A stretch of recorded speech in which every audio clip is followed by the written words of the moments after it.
B14, Ovaro to Saurus, 20 kilometers, 1,770 meters elevation. That's the start point.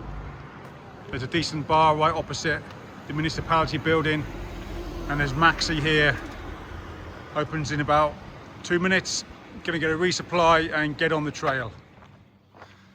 Leaving Ovaro now.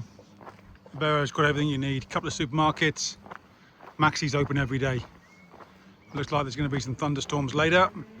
We're going to come to the bottom of this valley, and then we're going to take a path up through here to the village of Mione, path 220. Just over 2 kilometers in.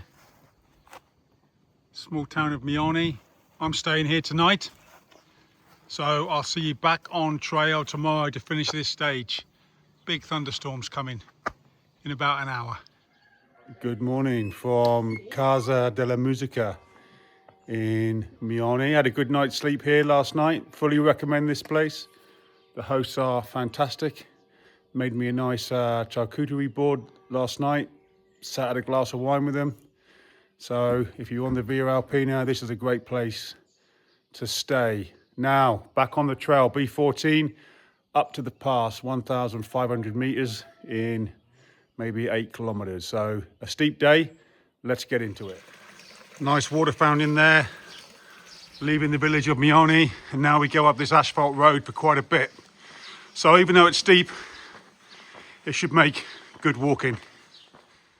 There's the warning sign, 28% gradient for the next 8 kilometers. Not sure if it's all asphalt road. It looks like it on the map, but maybe interspersed with a few trails. Just over 5 kilometers in. What a beautiful place to live. No water there, I just checked. However, good hiking today. The path's pretty efficient. Steady hiking up this asphalt road. And now it gets steeper while we make the climb to the summit. 7 kilometers in, 2 kilometers to go to the high pass. The walking's good up this asphalt road, pretty steady. Like I said, pretty steep, but making good progress. Now, there's no natural water sources that I've seen since leaving Mione, where that water fountain was at the end of the village. And so these weekend houses or barns, many of them collect the water from the rain into a container. And so recently I've just filtered some water in one of those houses. So that's your best option coming up this section of the trail. A kilometre from the pass. That's the first bit of flat ground that I've seen. You could camp there, no problem. Still on this asphalt road, going up. Just below the pass, there's a water source down there if you need it in an emergency. And the pass is just here. This is the pass, Passo della Forcella, 1,826. So this climb from the start point, 8.65 kilometers, 1,160 meters elevation. And now we get over the pass. Got a bit of a climb in a moment, and then we descend down into that valley. Descending down from the pass, great views back towards the Carnic Alps. I love the Carnic Alps, they're wild. And then we head west towards the Dolomites. Just under a kilometre from the pass, there's this Malga, there's a water source there.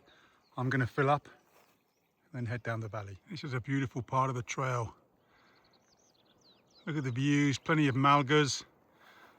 The trail now goes up around here to this Malga and then down into the forest. So Refugio Losa, 13 kilometers in, closed at the moment, opens the last Saturday in June. So our trail goes up and around.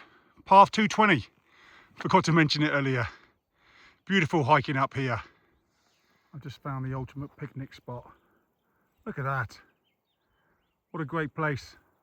I'm sure it doesn't get busy at weekends at all. Anyway, the trail goes this way. I'm going to have this stage finished by 12:30. And I could do the next stage this afternoon, but I'm not going to.